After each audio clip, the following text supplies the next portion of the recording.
Hey,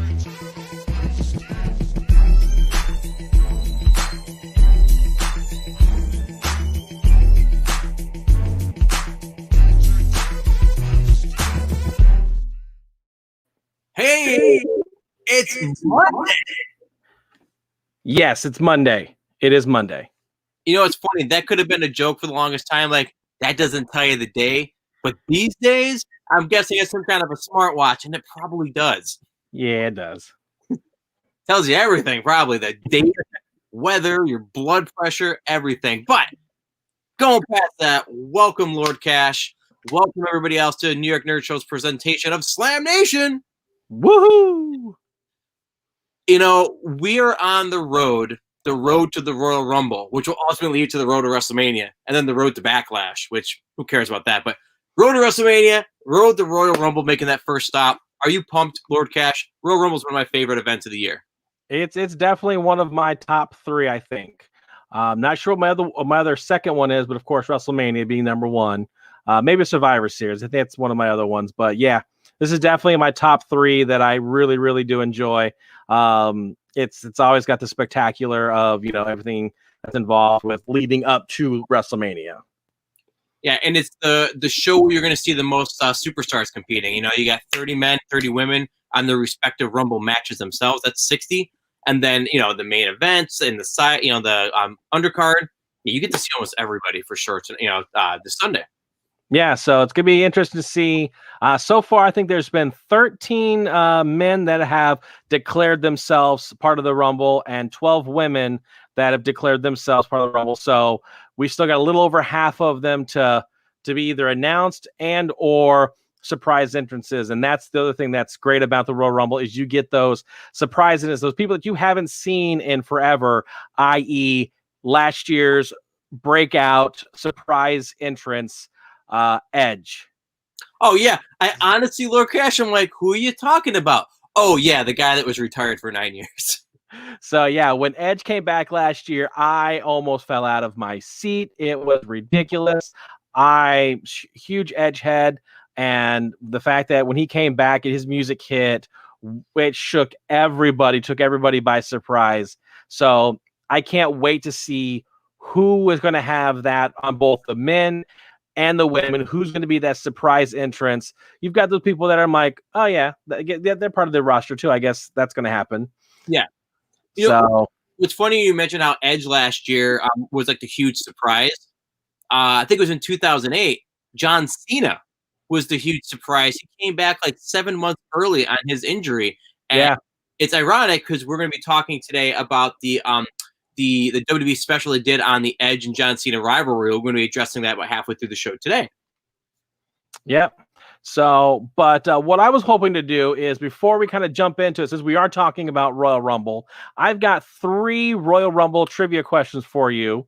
I'm going to throw them out there to the Slam Nation universe and see if anybody watching wants to kind of answer them. And then towards the end of the show, we'll go ahead and give those answers out. So you ready to find out what these questions are? Oh, Lord Cash, I love me some trivia. So it's going to be a lot on me, though, to not answer right away. Those are our audience members a chance to answer. Here we go. Let's see what it is, Lord Cash. All right. So trivia question number 1 is, which superstar has won the most Royal Rumbles? I know you know this one. We've talked about it in the past. But there's one superstar that has won more Royal Rumbles than any other superstar. So that's an easy one to kind of start off with. But then with that, my next trivia question is, how many superstars, and you have to name them, have won back-to-back Royal Rumbles? So again, should be kind of fairly easy. They are very well-known competitors in the WWE universe. So definitely, if you've got the answer to that, go ahead and send it in, write us a comment, let us know. And then this one is probably, I might stump you on this one. I might. We're going to see how this plays out. But the third one is, which superstar has not won, aka the runner-up, at the Royal Rumble the most?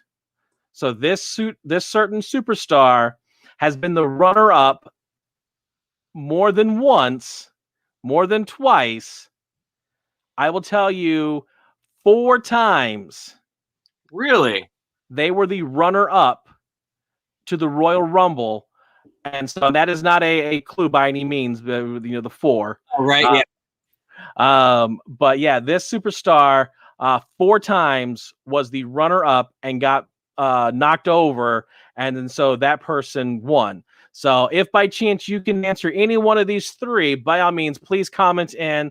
Let us know what you think. And then probably before we jump into Raw, I think we'll probably give those answers out. So we'll give them a little bit of a time frame for people to use their noodle to find out what they got. So we'll see what happens from there.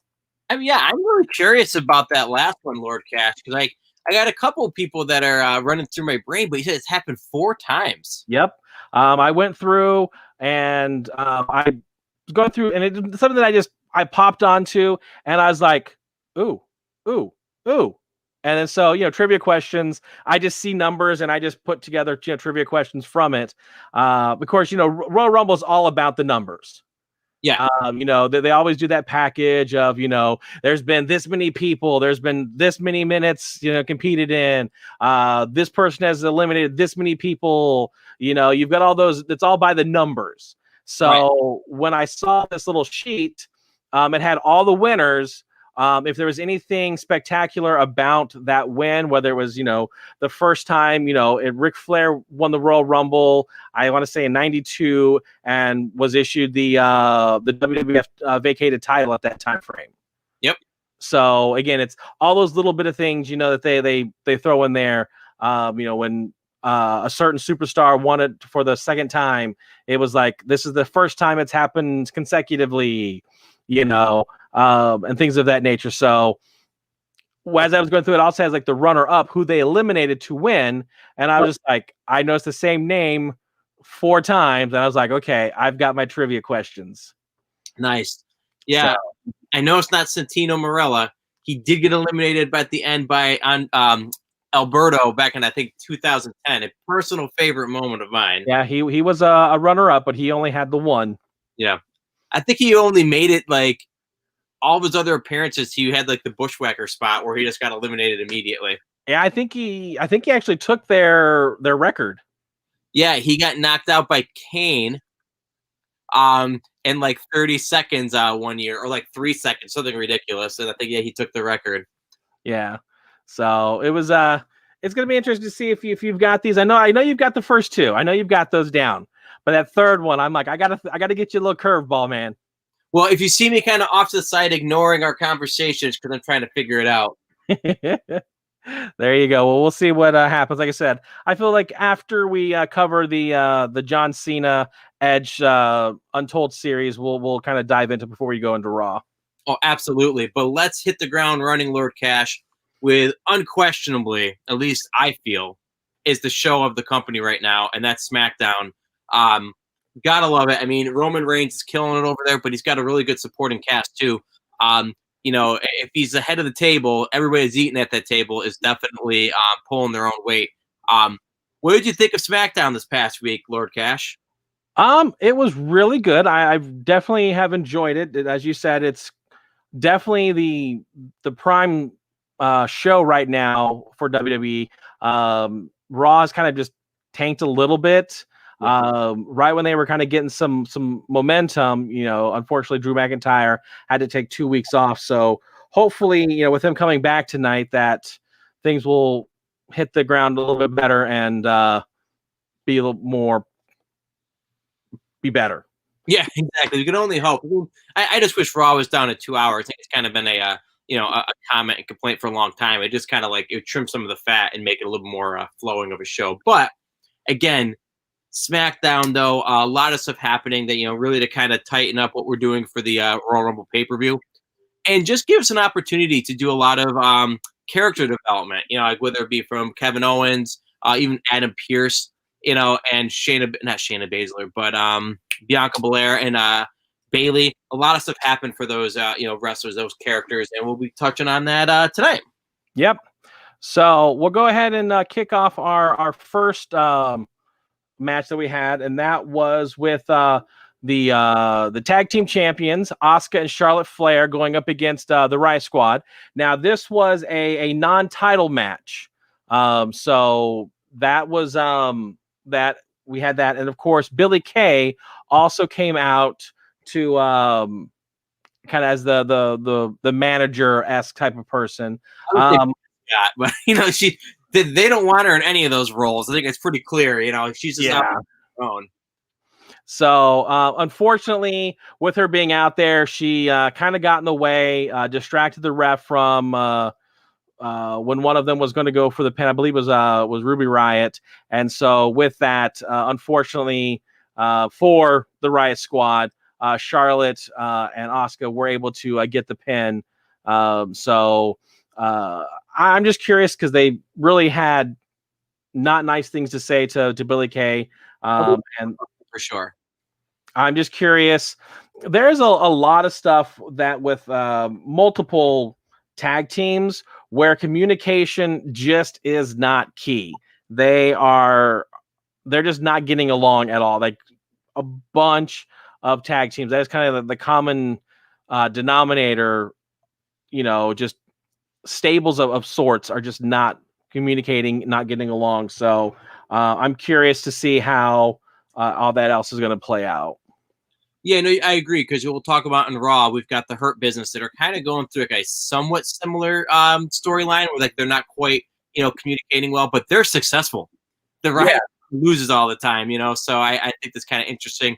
I would not be surprised, Lord Cash, if we have a storyline where Billie Kay ends up managing another team that ultimately starts feuding with the Riot Squad in a way where she's just kind of like, I tried, I want to be part of your team, you refused. And then we see a more sinister side of Billie Kay to actually go against them. But maybe she keeps doing the silliness. I don't know. Yeah, I don't know. It'll be interesting. So that's pretty much. I'm just curious to see what's going to happen. Yeah, no, definitely. We'll see what goes on. I like the match though. I was actually kind of surprised. Yeah, I'm kind of decent, but it was good. Good match. Excellent. All right. Well, our next little kind of started off as a segment, but then ended up with a match. We had Daniel Bryan coming on out, again, declaring himself for the Royal Rumble. But in the process, Cesaro comes out and is like, dude, I beat you last week. You're done. You have the choice. I'm going to be the one to win it.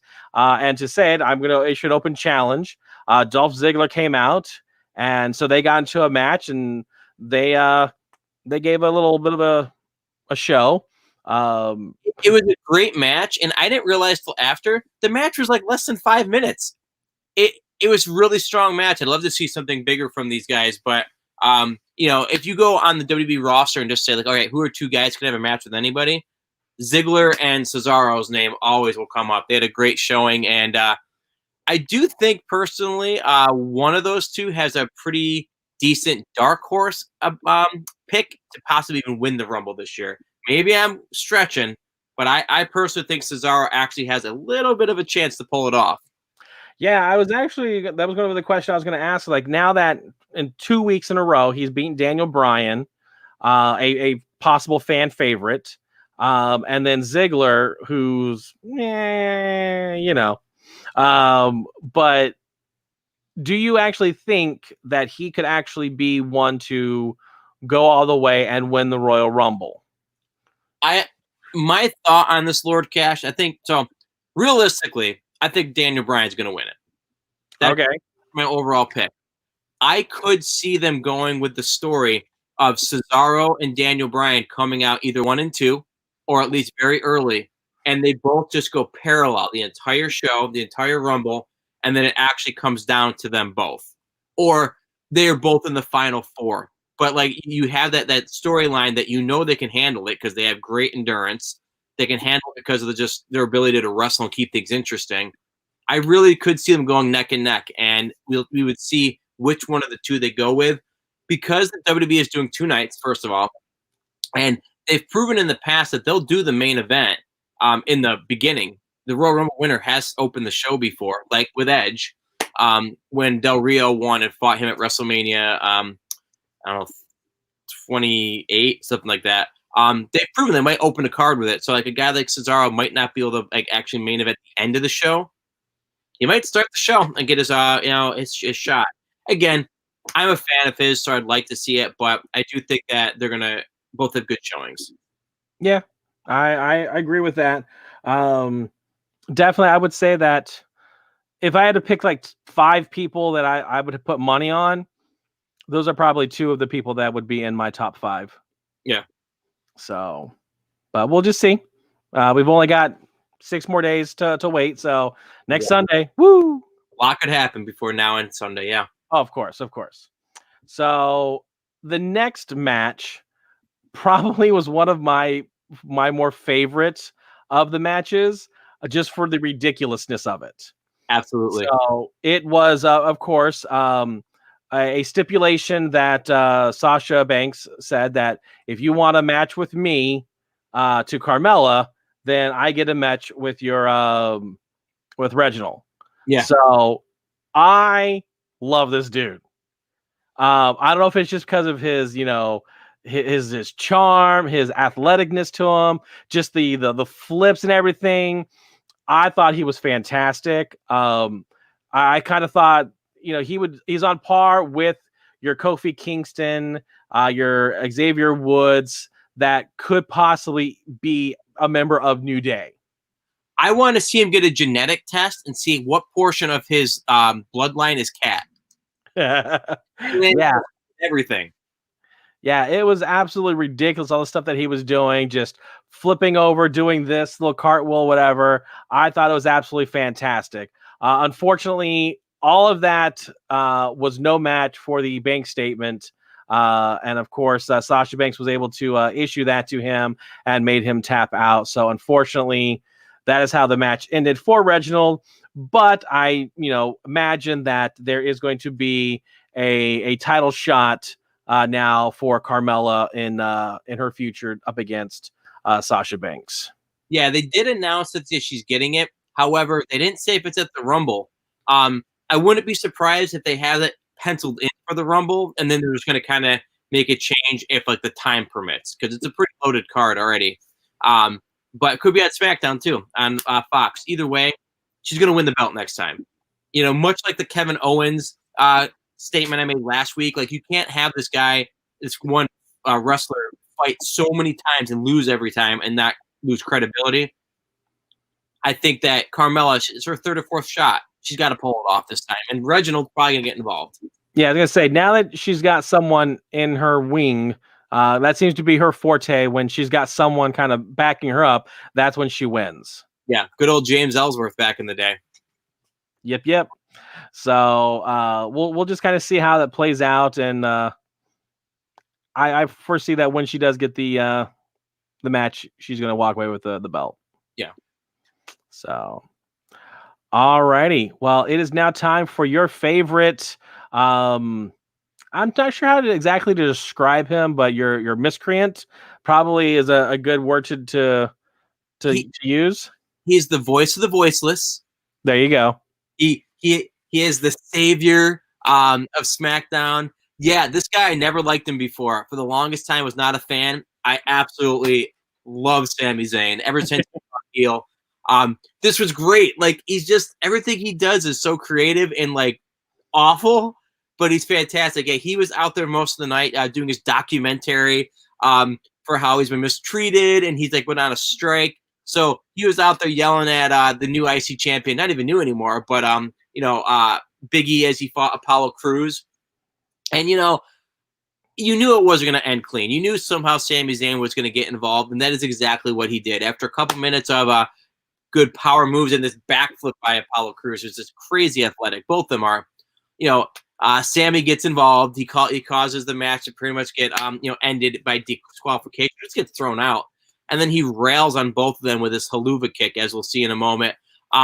This is clearly leading up to a triple threat match. Again, possibly at the Rumble, maybe at SmackDown, but. The bottom line is that Apollo and Big E have had 2 singles matches against each other, and they really delivered in a short period of time that they've had in the ring.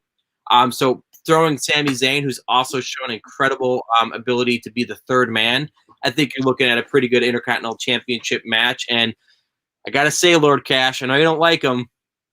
I think the title's coming home to Sami Zayn. I think he's gonna cheat again and get that back off of Big E. See, the thing is, like, I really think that as we're going to WrestleMania, we're gonna see a bunch of short length title runs.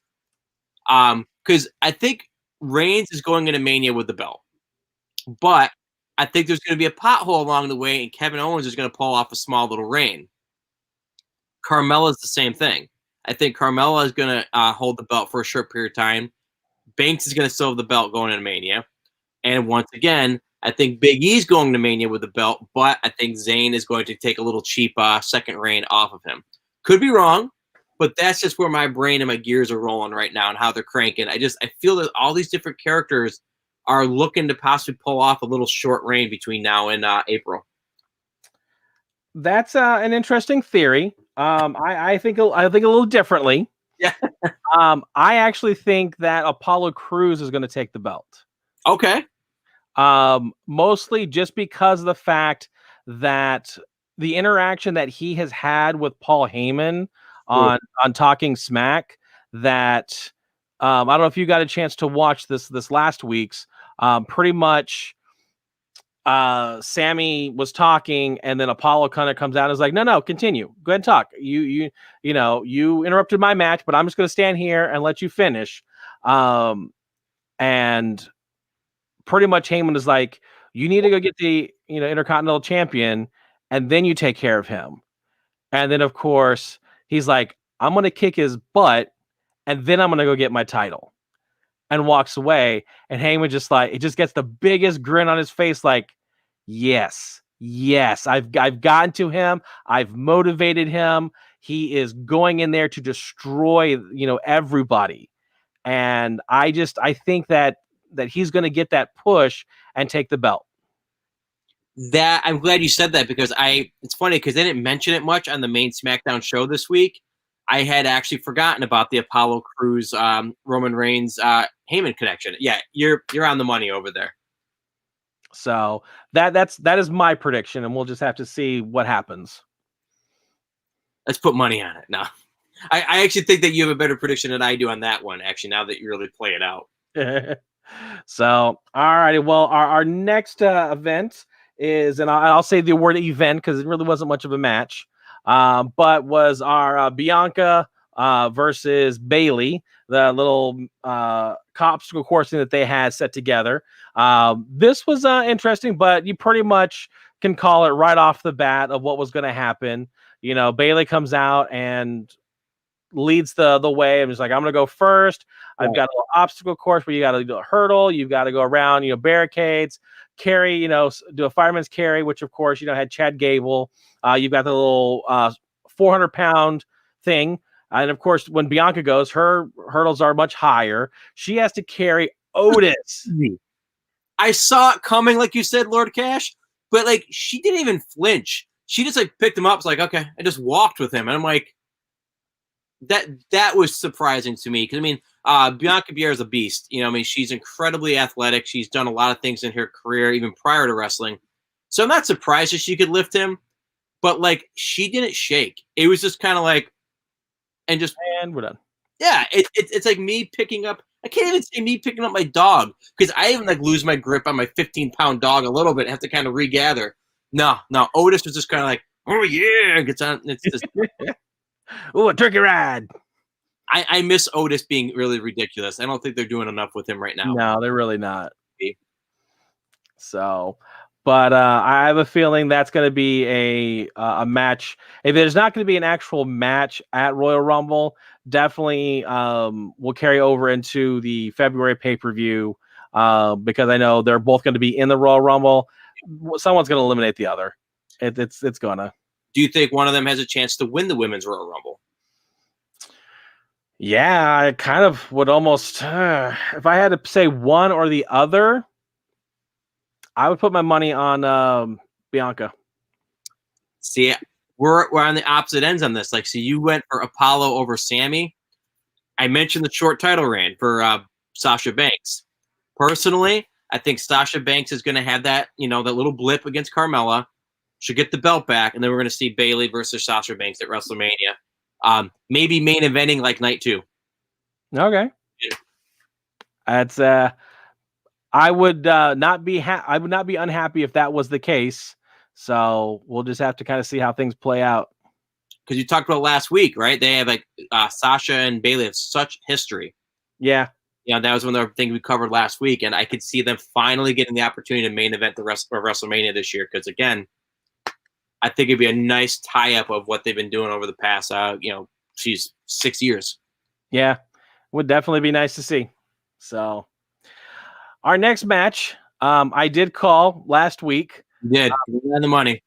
Pretty much. Last week we had Rey Mysterio going up against King Corbin. And of course, Dominic got in the way and allowed King Corbin to win. And so this week you had Dominic going up against King Corbin, but he wanted to do it his way. So, but unfortunately, his way did mean he lost. Yep. So we're going to kind of see how, if there's going to be anything more to this, if there's going to be like, I'm almost imagining this Friday a 2-on-1 handicap, just kind of throw them both in there at the same time. I don't know if it's going to.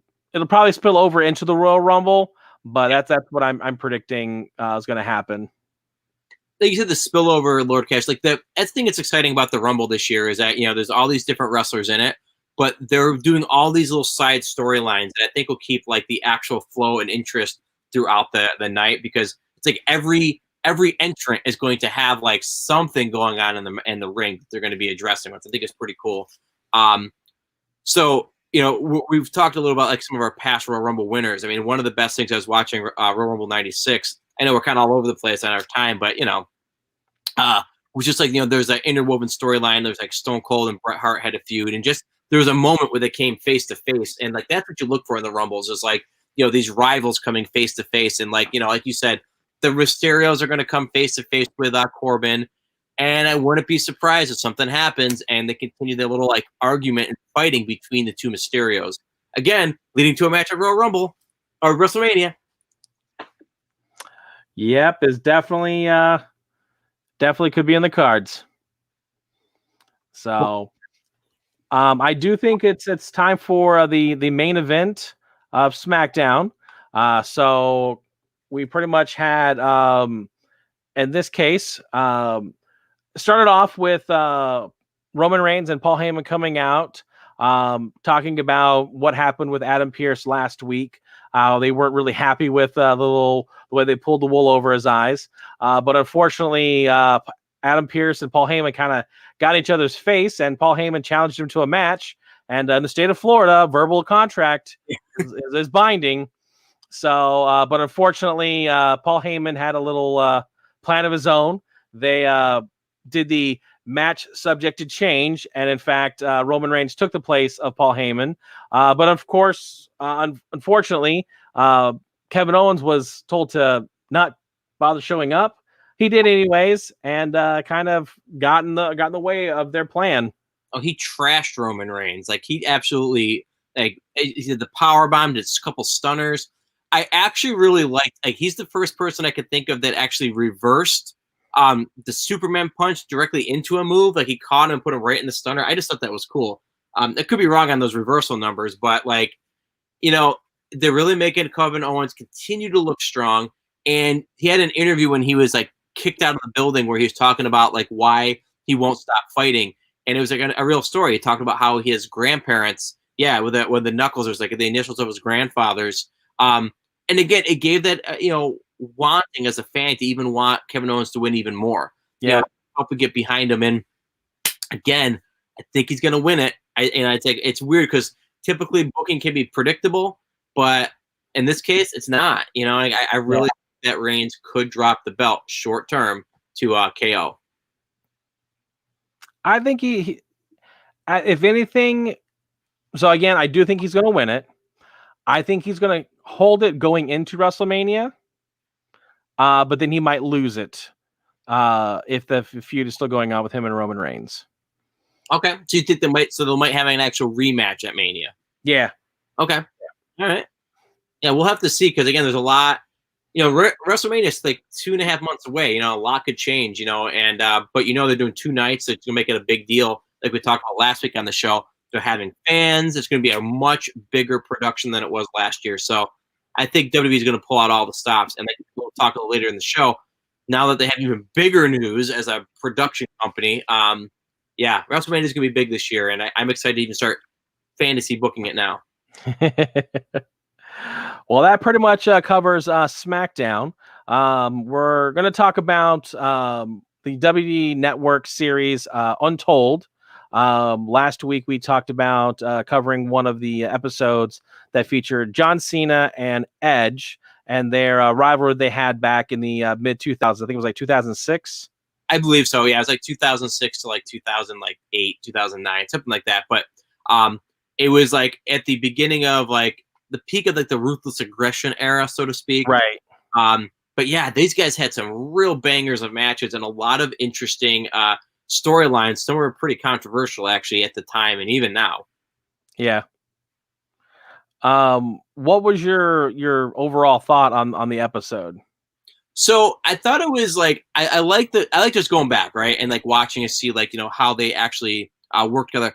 I think the importance of that feud was that it really elevated Cena for sure, but not in a creative way. The Cena was like the Hogan character, where like he was just the poster boy. They wanted him to be getting the wins, but it served as the rise of Edge as a heel character. Because just before this, he was just kind of a whiny character that was always like saying, "Why didn't I win? Why didn't it win?" Like he was he had this like feud with Chris Benoit.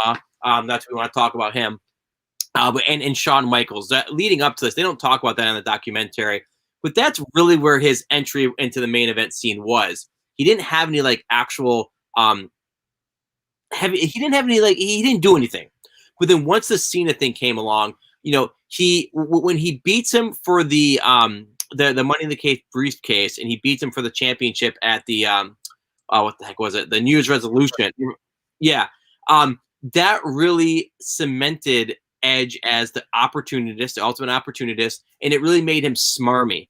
And it went right into that live sex celebration, which a lot of bad stuff I've heard about that to this, coming out of it from that point. But it just established the rated R superstar character that Edge pushed in this feud. And like, I loved. I can keep ranting. I mean, let me breathe. Let you kind of chime in too. But yeah, what were your thoughts on that too? Like the character that they established. So I don't know if I feel like I think I've watched a couple of the other Untold, but this one just didn't do it for me. I didn't enjoy it as much as I thought I was going to. I like I said, as I've said, I'm a big Edge fan. I always enjoyed John Cena, all the way up from his rapping days. Maybe not as much as you and some other folks, but I've appreciated him. But I don't know, there wasn't a lot of substance to the episode, in my opinion. It just really didn't dive into a lot of to me for like a lot of backstory. I was expecting more. Yeah. But again, it's a short episode, so you really, I guess you can't go into that much, but I don't know. I do agree. This was more of like a kayfabe type of like just like presenting like the feud. Yeah.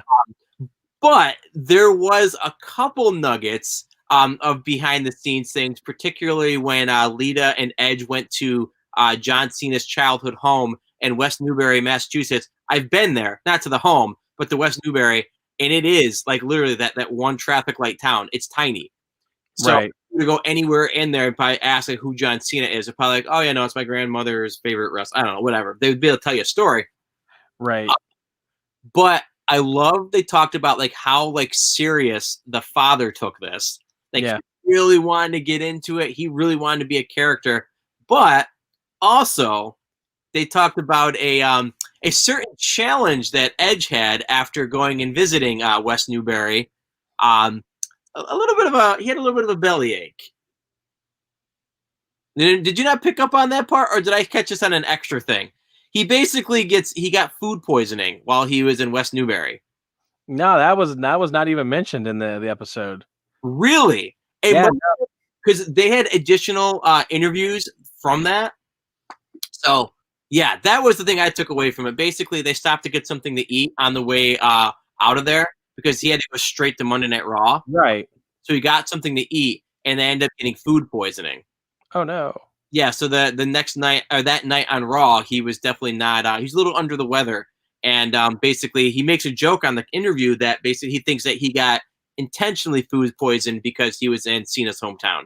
Check that out. It might have been like one of those WWEwebsite.com like exclusive things because it was part of the Untold, but maybe it wasn't the actual episode itself. But yeah, other than that though, Lord Cash, you're right. There wasn't a whole lot of like real behind the scenes stuff. Yeah, I know I've gotten more out of like the 24 or the Broken Skull stuff is really cool. I just didn't get much out of this storyalized, it may have just been that one episode just didn't hit right. Yeah. So it's not going to turn me away from watching other episodes, but just this one just didn't hit right. You're not going to turn off your remote? No, not this time. Not this time. All right. Well, are we about ready to jump into Raw?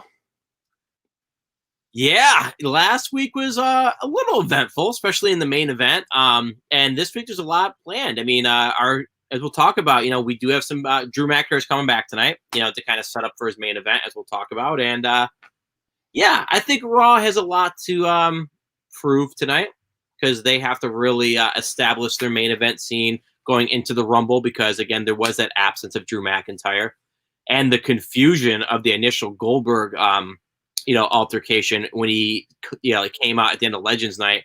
So this would be the first real interaction between the two, but that's not what Miz and John Morrison would like you to believe. Well, the first thing that took place when Raw opened up, we saw the disfigured face of Randy Orton because of the fireball. So he opened up the night. To me, I'm like, okay, you just got burnt in the face with first-degree burns, and you're going to put a very tight mask on your face? Not very smart. Yeah, I had pretty bad burns on my face a long time ago. I know they did not give me a Mr. Wrestling mask number 2. I'm gonna say apparently he's part of the Lucha house party of some sort. Member of Redemption. What the hell are they called? The Retribution. There you go. He could be the new member. There you go. We'll just call him Viper or something. That makes sense. They're gonna call him Oil Slick or something stupid. So, but pretty much he said the Fiend is trying to not let me get into the Royal Rumble. My destiny. I'm gonna win. So unfortunately, he pretty much put all the wrestlers on a notice that he's gonna still enter the Royal Rumble, even in the shape that he is, and he's still gonna win. So we'll see what happens there. Again, the one thing I like about Lord Cash, I like about the Orton and Fiend feud, realistically, is that they have been going into the history. And even in this particular interview, Orton went through the history of his success of the Rumble. Yep. And that tells the story in itself. Not only do you have the story about his injury, not only do you have the story about his, legend killer status just this past year, but yeah, you look at it, it's like, yeah, this guy's won 2. He's going for a 3rd, and like they show it. And I loved it. I love this particular promo. He looked weird. But again, it was good, good scripting work, honestly, or dialogue, whatever, but I liked it. Yeah. So, like I said, it was just a little bit of a quick opener there. But our first match that actually kicked off Raw was with our tag team champions again, or one of them. You had Charlotte Flair versus Peyton Royce. Mm-hmm. So this is kind of evolving from Peyton Royce's tag team partner, Lacey Evans, who is now being mentored by Charlotte Flair's father, Ric Flair, who is coming out right here, and of course, let Lacey wear one of his robes. So just to really get into the mind of Charlotte Flair. But of course, Charlotte Flair, being the daughter of the dirtiest player of the game, knows a few things of his own and really, really made a statement, not only by putting the figure 8 onto Peyton Royce, but holding it on there even after she tapped. So definitely sending that message to Lacey, saying, "You think you're in my head? You don't have residence here." So, it's interesting too. Is like when we first saw this feud start, like, I don't know, 3 weeks ago now, Lord Cash. I initially shook my head and just going like, I don't understand this whole gimmick of Ric Flair dating Lacey Evans. For some reason, this week is when it finally clicked on to me. I don't think it's what we're going for. First of all, Lacey Evans just wanted to know how to cheat. Yeah. I think she wants, like you said, the word mentor. That's what made me like remind myself too. I have no problem with that. Additionally, I could almost see the Ric Flair like actually trying to work it with his daughter. Either one, you have slipped and I'm trying to get you to like be aggressive again, or those two are trying to make everybody like kind of sleep on Charlotte Flair and make it look like she's weaker than she really is. Right. She's gonna completely turn on Asuka, take her belt back because she's been like luring her into a sense of security, realizing that this whole time Charlotte knew what was going on, Flair knew what was going on. They just wanted to make it look like she was not focused. Right. That's an interesting theory. I like it. Yeah. Or we could just go and have Ric Flair sleep with Lacey Evans, and everything I just said is completely for moot. Well, I don't foresee that happening, but anything could happen in the WWE, right? It is true. So, well, since we did talk about Retribution, they have showed up. They are now our next match that we're going to talk about. We had Mace going up against Xavier Woods. Kofi Kingston is still out with his broken jaw. So unfortunately, now he's gone against the second one. T-Bar was last week. Mace is this week. I predict Slapjack is next week. No, Mechanical Pencil's next. He's the newest member. Oh, gotcha. Yeah. That's Randy Orton's alter ego? Yeah. So now one of these photos just reminded me, and I don't know if you've actually noticed it. Have you noticed the new camera that they have been using for the walk down ramp shot? I did. I noticed it on SmackDown. I didn't notice it on Raw, but I definitely noticed it on SmackDown. It's weird because it's really, really crisp. It's so cinematic. It's I honestly think they're shooting at like, and I'm getting all geeky on you on this one, but I think they're shooting at 60 frames a second, and it's that high resolution and everything. It looks absolutely fantastic. I just love that depth of field where like they're crisp, but then the background is as all blurry and out of focus. I absolutely love that. It is so fantastic. I noticed that they did it. I don't know if Raw last week was the first time or if it was like the week prior, but yeah, I think they're ramping up for something pretty interesting. So those new cameras that they're using or whatever format they're shooting in looks amazing. Like I said, so cinematic. Yeah, no, I agree. I saw on one of the times I saw on SmackDown, like there was like a referee or something like on the top of the ramp. So like whoever it was coming down, and they were blurred in the background. I'm like, it's weird because I never realized I've never seen that before on wrestling. And then as soon as I saw it, I'm like, I want to see the next entrance. I want to see what they look like. Yeah, because like since they haven't had a lot of the audience, they've been playing with that a little bit more. Otherwise, you don't want to blur your focus because that's your audience. You want to have your audience in focus. But now that it's just the video monitors, they've been playing with it, and I'm excited, especially that down ramp shot. There's really nothing in the way, so I foresee them keeping that one going. Yeah, exactly. For that exact reason you said, like there's no fans sitting on the ramp unless they're running over the railing. So, but anyways, Xavier Woods lost. We'll see what happens. Like I said, he's probably going to fight another member of Retribution next week just because Kofi Kingston's still going to be out. for a while. Again, I don't know. As you said, don't know how long a broken jaw takes to heal. So yeah, we'll see. Yeah, and I said this last week too. At least they're giving the Retribution guys wins over established people. You know, Ricochet was in the as we'll talk about later. He had a good match. Ricochet was in the Retribution cycle of hell for a while, and now it's Xavier's turn. So we'll see who's next. Yeah, was the AJ? Well, you let us know what came up next in the rotation. We're almost there. So, but this one is going to be the Shayna Baszler episode, part of Raw. So going up against Mandy Rose. So that one you're double that nap, right? Yep. Yeah, this one. It's Raw's rating. This is another one of those matches where, remember I said about the communication between Shayna and Nia Jax. There's not that camaraderie, that partnership, that teamwork going on. And so as you see right here, they got into each other's face, and then Dana Brooke gives a little drop kick to the back of them. So tonight you're going to have Charlotte Flair going up against Shayna Baszler. So we're going to see how all that plays out. I imagine, again, something with Ric Flair is going to play into this, I'm sure. So, but I'm curious if this is going to lead towards a title shot for the tag team. So, like I think that you have a tag team that was like the odd couple to begin with Shayna and Nia. They lose the belt. I think they've already had a rematch, and it's just kind of let that tag team go. There's other people that could be getting the shot, and that's where I do think it's kind of like, again, we don't do this job. We just don't.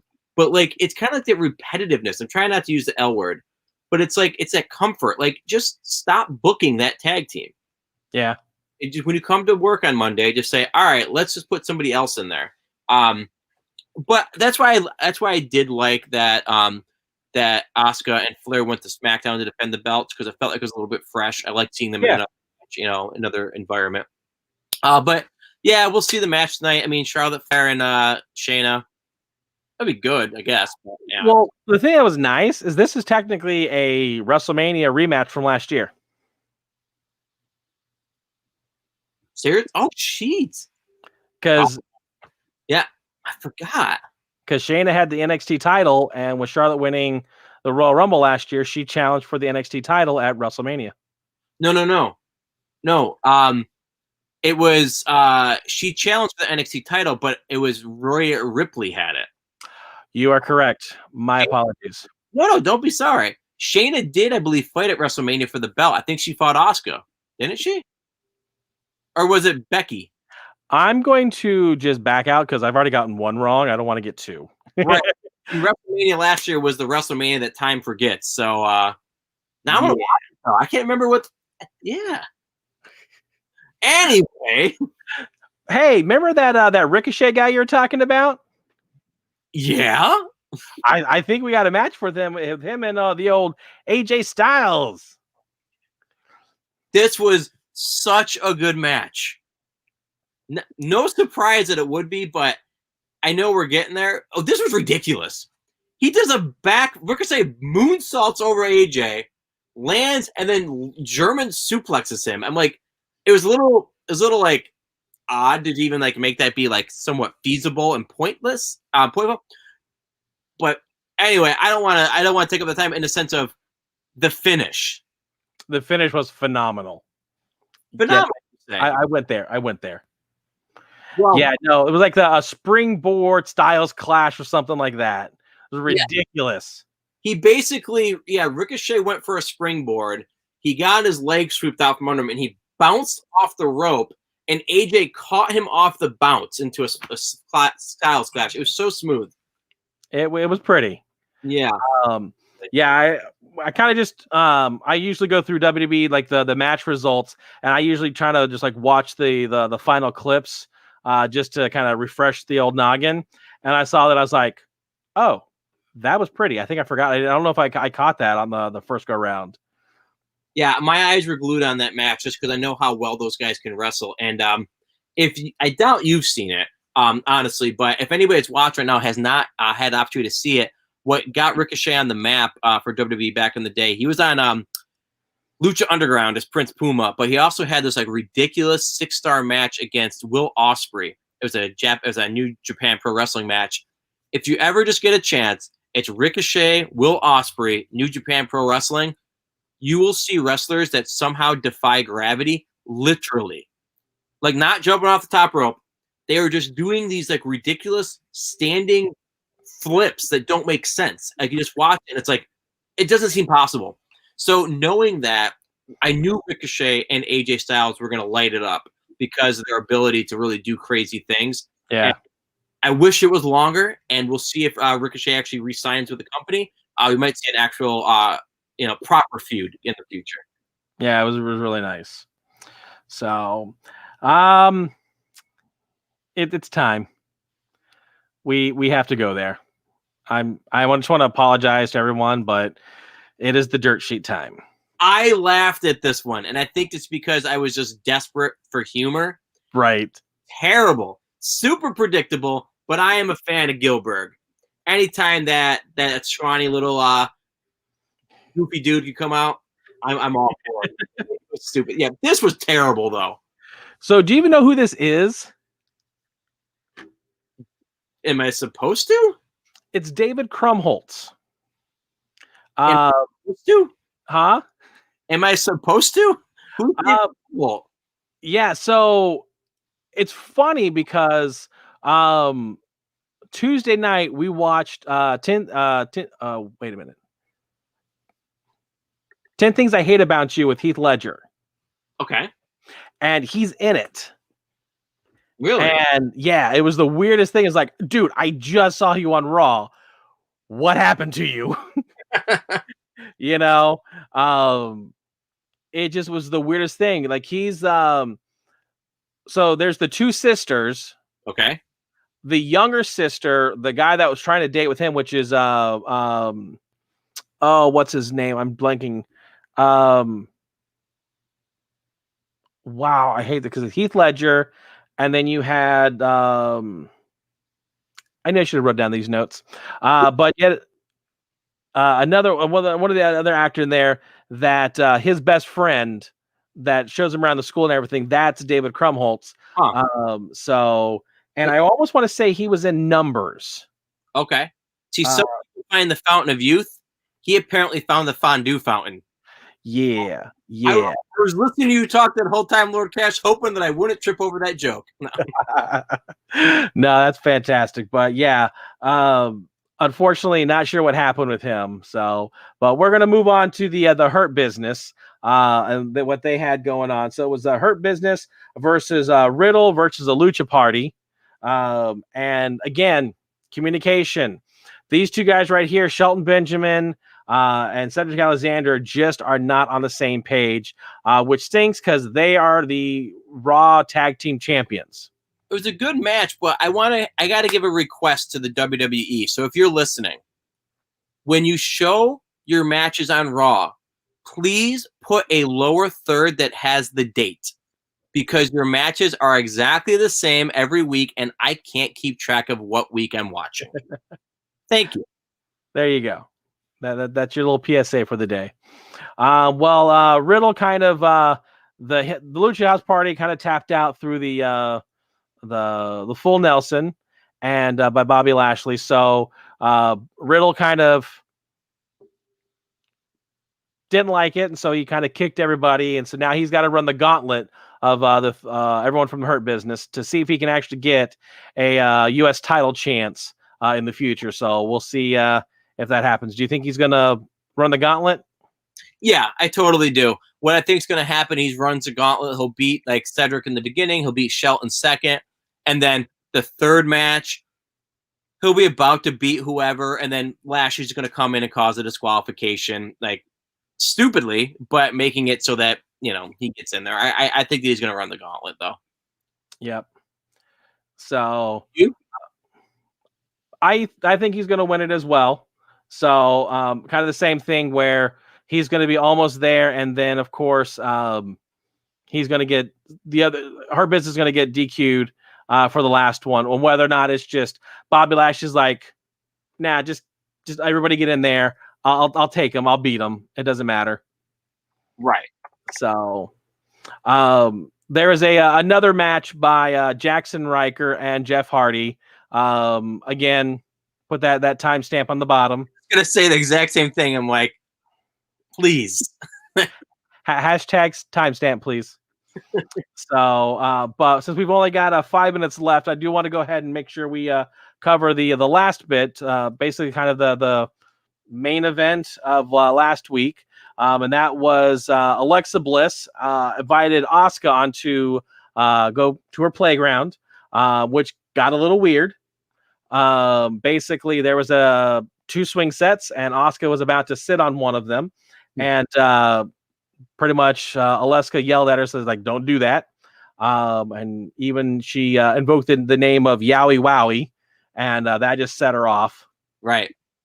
So, and pretty much just Alexa just frightened Asuka, which I find weird. I think this whole thing's weird, and we talk about, like, because now the fans are going to be starting to let in to the arena starting WrestleMania. I wonder how much of this like kind of gimmicky stuff you're going to be able to do. Because this match I thought was pretty interesting, but there was definitely a cut in camera. Like Alexa Bliss was having a kind of even match, but mostly she was getting beat up. But then all of a sudden, you saw that right there. She turned into the evil version of Alexa Bliss and could not be stopped. Her whole character changed, just hopping around, just like taking everything Asuka could hit her with. And then ultimately, Asuka lost to Alexa Bliss with the Sister Abigail. Definitely channeling her inner Fiend, her inner Bray Wyatt. Again, I like the story. I really do. And I'm just curious, Alexa Bliss could also be really a front runner for the Royal Rumble win on the women's side too. I mean, we've got a couple like real serious contenders. Yeah. Go ahead. I was just saying, I think that again, if you had a top 5, she would definitely be in that contender for a Royal Rumble winner. Yeah, because I mean, in the past, there's been years on the men's or women's where it's kind of like this person's going to win. It's kind of like maybe 1 or 2, but this year we've got a lot of possibilities. So I'm really looking forward to it. Now, before we continue and go on to like our stuff for the week, but also our big news that WWE dropped this morning. Let's get some trivia question answers, Lord Cash. We dropped those earlier in the chat. Yeah. Really curious what some of the answers are. All righty. Well, let's go ahead and throw up the first question, and that was which superstar had won the most Royal Rumbles? So I'm pretty sure that it's a tie between Stone Cold Steve Austin and Hulk Hogan. To my understanding, Hulk Hogan has only won 2. Yeah, you're right. So it's just Austin. Yes. Okay. So Austin has won 3. So therefore he has won the most. Hogan is the answer to the other question. That's why I was thinking in my head. He's one of the answers to the second question you have. Yep. So the second trivia question was how many superstars, and name them, have won back-to-back Royal Rumbles? So I know Austin, 2 in a row. Shawn Michaels, 95 and 96. Hogan, 90 and 91.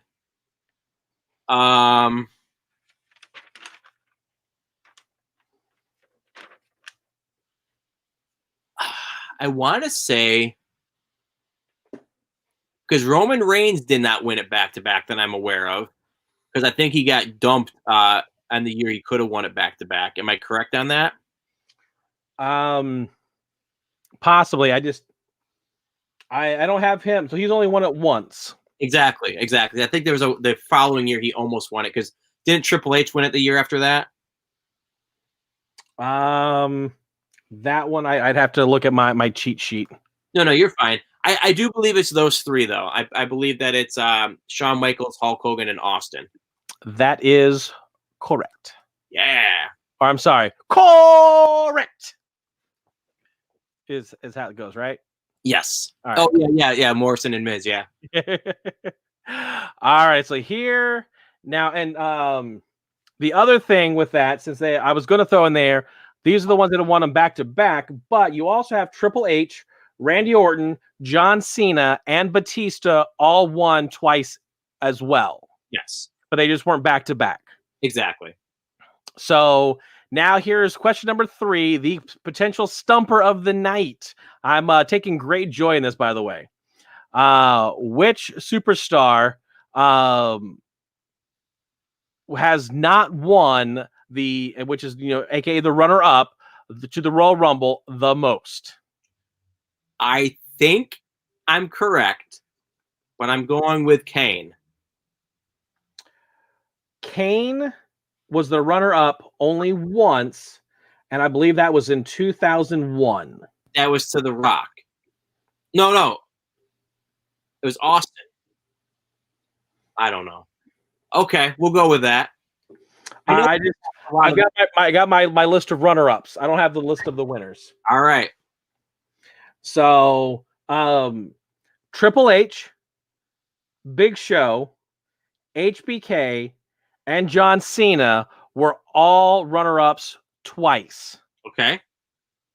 This person was the runner-up in 2014, 2017, 2018, and 2020. So for 4 years was the head of the table Roman Reigns. Really? Yep. Yeah, because he got eliminated. I think. Wow. Yeah, I want to say the 2017 was the one where it was Dean Ambrose, Triple H, and Reigns, and I think Reigns got dumped. I don't know, but that's crazy. I would have never guessed actually. But when you really think about it, he was right at the end in all those, and apparently literally at the end. Yeah, Drew McIntyre eliminated him in 2020, and then Shinsuke Nakamura eliminated him in 2018, and then Randy Orton eliminated him in 2017, and then Batista eliminated him in 2014. Wow. Yeah, and that's just it. I can remember being pumped for all those because we did not want Roman Reigns to win any of those. I don't like Orton, but when he won, yeah, I remember going, yeah, and I'm like, no, it's Orton. Yeah. So that was the little, like I said, the little trivia thing that I picked up as I was watching it. I'm putting that into text to some people because that's a really good question. There you go. Well, is there anything else that you wanted to chat about before we sign off for the night? Raw just kicked off 3 minutes ago, so. I mean, realistically, the only big news is that I guess we'll wait till next week till we get some more information. But if you guys didn't know, WWE Network has actually been sold. The actual whole network has been sold to to NBC Universal. And it's going to be one of the major features of their Peacock network starting in March. Huge announcement, huge big money deal, and a lot of questions coming from it. Are they going to be adding more product? Are they going to make different tiers that allow you not to see pay-per-views? Are they going to stream USA Network products as far as NXT and Raw? We got some information, that the price for Peacock is $5, and that includes the network. $10 for a commercial-free version. Right. That means that network is going to be half the price, plus you get more stuff. Yeah, I'm just really excited about that. That news just dropped earlier today, so I guess we'll have to kind of wait and see as to what's going to happen. But yeah, that's what I'm talking about. I do think that also. Well, first of all, thoughts on Peacock? I'm trying to make a joke of just strutting it or something. I don't know. But no, so I know you can get the free version of Peacock and everything. So I think because technically, if I'm understanding what you're saying there, is since it's absorbing the WWE network, then that means my $9.99 a month, I'm no longer being charged for it. From what I understand, it's going to be part of the whatever you pay for Peacock. But if I don't pay anything for Peacock, Well, that's the thing is I'm wondering if the Peacock is going to go up to a guaranteed $5 a month. I don't know. Well, because there's tiers. Yeah. So like right now, you can get like the first 2 seasons. Like this is the big selling point right now is The Office. Right. You get the first 2 seasons of The Office for the freebie. You don't have to pay anything. You can get those to it. But if you want the rest of the seasons, plus some of those, behind the scenes, those DVD extras or whatever that you might find on the box set, then that's when that $4.99 kicks in. Right. And then, of course, if you want commercial free, then that's where that $9.99 price tag comes in. So realistically, if I take that $9.99 from W Network, apply it towards the Peacock, then that means I'm getting the Peacock commercial free, essentially, plus all that other stuff. Yeah. That's what I understand it to be. Right. I know that on the website, it's saying that all live pay-per-view events, including WrestleMania and SummerSlam Fastlane, will be the first WWE pay-per-views to stream on Peacock starting March 21st. They're going to carry some of the original series like Steve Austin's Broken Skull Session, Undertaker The Last Ride, and all new WWE icons. In-ring shows like NXT, NXT UK, WWE 205 Live, as well as replays of Raw and SmackDown will be on Peacock. Then W Network archives, including every WWE, WCW, ECW pay-per-view event in history. So it almost sounds like it is literally taking everything from WWE Network and just putting it into Peacock. That's exactly how I'm looking at it. So I'm like, why? It's like a no-brainer. It causes us nothing, but it seems like, and we're getting more. Right, because now I get all of the, Peacock is NBC, so I get all that stuff that, they pull The Office from Netflix and throw it over onto the Peacock. They've got exclusive streaming abilities to them. So I get now access to them. Yeah. Office is a one of those great shows that everyone loves to see. And so since we're all about streaming nowadays, that's a perfect no-brainer, especially even if you went from like 10 to 15, but because you're getting more, but if it's the same price, it's a no-brainer. I would pay 15. You know what I mean? Not that they're going to hear us, but it's kind of weird that they're doing that. But we shall see. Maybe in the next episode, next Monday, we'll have more information. Also, plug if you've seen the scroller on the bottom, make sure to join us, Lord Cash and I, on Thursday at 8:00 for WandaVision, where we go through really dig deep into the this week's episode of WandaVision. Well, last week's really, but episode 3. Really look forward to that. We had a great episode last week, Lord Cash, for sure. Yep. And I think as we wrap up, lots of stuff to talk about, but we'll have to continue later. But bottom line is, we got to pick them. Final pick. Who's winning the Men's Royal Rumble this year? Gun to the head. I'm gonna go Cesaro. Okay. I'm going Daniel Bryan. All right. And the women's?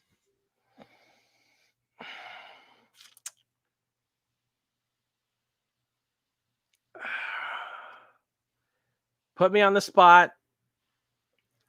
Billy Kay. No, it's good. Like I said, I don't think she's actually listed in as of yet. I'm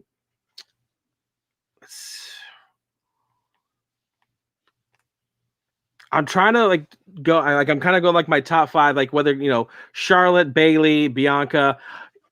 Here's what I'm wondering. This is the thing that we haven't really talked about is those wild cards. Yeah. By chance, do we think Becky Lynch is coming back yet? She's given birth. Yeah, that was 4 months ago. Yeah, it's possible. I honestly didn't even think about her. Because here's the thing. What if you had Seth Rollins and Becky Lynch take it? That'd be a hell of a story. That's crazy. I wasn't thinking about either one of them, Lord Cash. Wow. I wouldn't be surprised if at least one of them. I bet you I could see them both coming back. Yeah. And do they win it though? And it kind of depends on what number they get. Right. Man. Well, I was gonna say Bayley. But so here's what we're gonna do. We're gonna go. I'm gonna take Bianca. You can take Bailey. That's kind of like our whatever.